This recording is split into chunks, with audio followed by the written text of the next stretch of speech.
Hi, this is Ben Thomas with UST Training, and this is a special Tank Savvy Minute regarding UST systems and the coronavirus. If you're wondering what to do to keep your gas station counters and dispensers and fueling areas clean and safe and hygienic during these times of concern, I just discovered today on NACS, National Association Convenience Store, they published a great article, Cleaning High Touch Surfaces at the Pump. This is a great publication. I'm going to talk a little bit about it.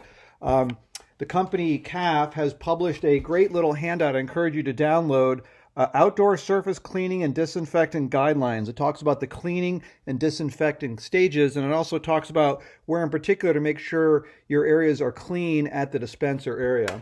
In addition to that, they've also provided a complimentary clean and disinfectant hourly checklist. And so it looks like there's an industry recommendation to at least be cleaning all these surface areas hourly to make sure that equipment that comes in contact with the public is in fact clean and safe. So great information here. Check back at our webpage for more information about being safe at the pump. This is Ben Thomas with UST Training. This has been a Tank Savvy Minute, special edition on the coronavirus.